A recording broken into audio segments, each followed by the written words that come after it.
Today we're going to be talking about the political development of Imperial China. Before you finish watching this video, you should go through the slideshow for the vocabulary words that need definitions. You have this sheet, your Cornell notes. It looks just like this. The vocabulary word on the left. You will write down the definition, which is provided for you in the presentation.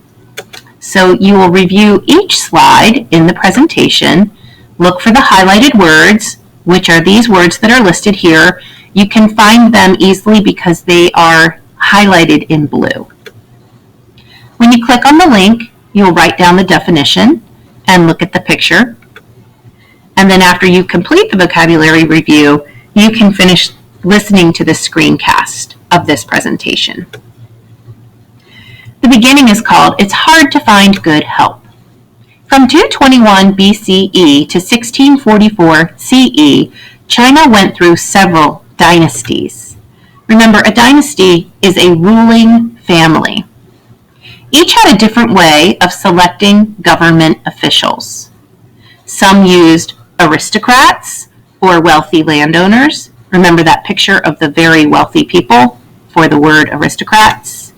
Some used a meritocracy, which is rule by officials of proven merit or skill.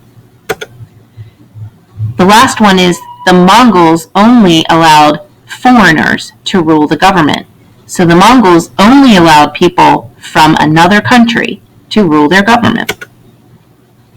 China's emperors.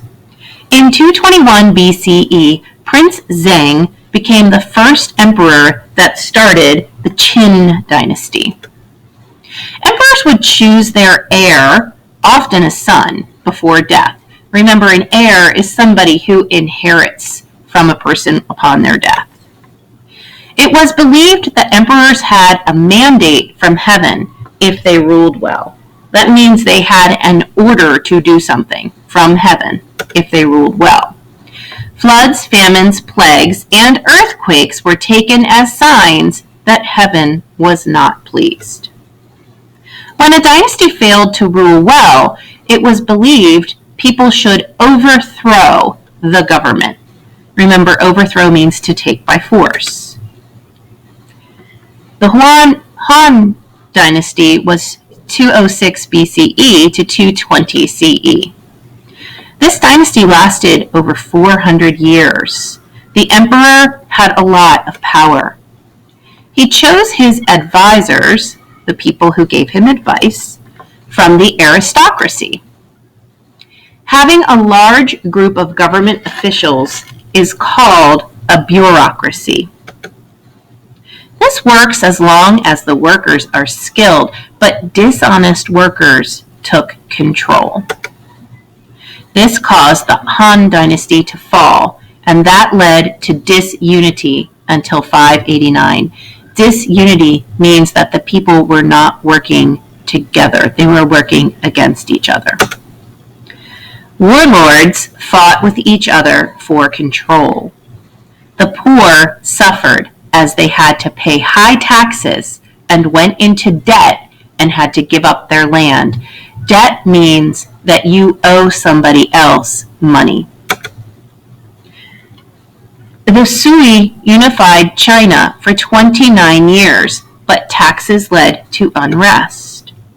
In 618 CE, General Li Yuan declared himself emperor and started the Tang dynasty. And here's a map. I'm sure you'll go back and look at that with your social studies class to see how that dynasty spread throughout China. The Tang dynasty, 618 CE to 907 CE. Like the Han, the Tang had a large bureaucracy. Remember, a bureaucracy means that somebody in power appointed people to the government. They were not elected to serve the people.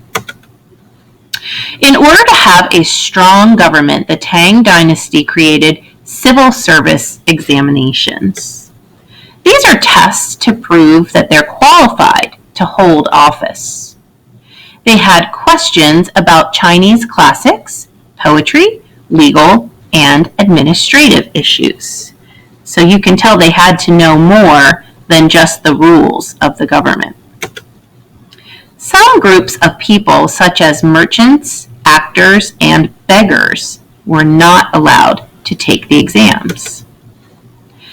The test favored the aristocrats since the poor could not afford tutors, books, or the time to study. Like the Han, the Tang dynasty followed the teachings of Confucius. And here's another map that you'll take a look at to see the Tang dynasty and how that spread. The Song, 960 CE to 1279 CE. Tests created scholar officials. A scholar is somebody who studies. The Song dynasty continued these tests but made it open to more people. It was possible because of state-supported schools. People wanted these jobs because of respect and being excused from taxes and military service. So that meant if they were serving, they did not have to pay the same taxes or serve in the military as other people. Civil service exams were based off of the teachings of Confucius. Confucius taught that people must act properly in 5 important relationships: ruler and subject, father and son, older sibling and younger sibling, that means your brothers and sisters, husband and wife, and friend and friend. Except for friend and friend, one person is supposed to be above the other. Those above should be kind to those below, and those below should respect and obey those above. Here's an example of Confucius's relationship rules. You have the ruler. The ruler must be kind to the subject, and in return, the subjects, and subject means the people who serve the ruler, the people under the ruler, need to show respect and obedience to the ruler. Okay, so here is another map of the Northern Song dynasty. The Yuan, 1279 CE to 1368 CE. The Mongols captured most of Asia during the 13th century. Kublai Khan took the title of emperor starting with the Yuan dynasty. The Mongols created 4 social classes: the Mongols, who were at the top, the foreigners, who were the friends of the Mongols and held most of the government jobs, the Northern Chinese, who dealt with the Mongols in the past, and the Southern Chinese.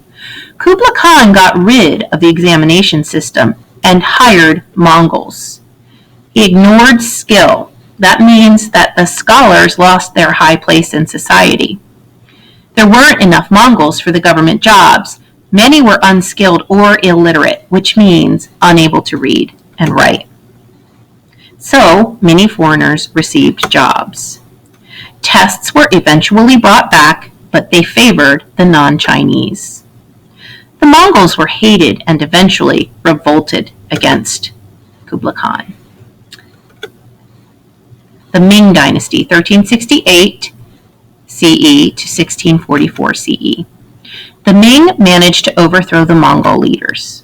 They also brought back the civil service exams. They emphasized moral behavior, that means concerned about right and wrong, justice, kindness, loyalty to the emperor, proper conduct, and importance of family. These tests gave the poor and hardworking people a chance to be government officials. The tests did not test science, mathematics, or engineering. People with that knowledge were kept out of the government. Confucians also saw merchants as the lowest class since they only sold instead of producing. The Ming failed to adapt with the times and fell in 16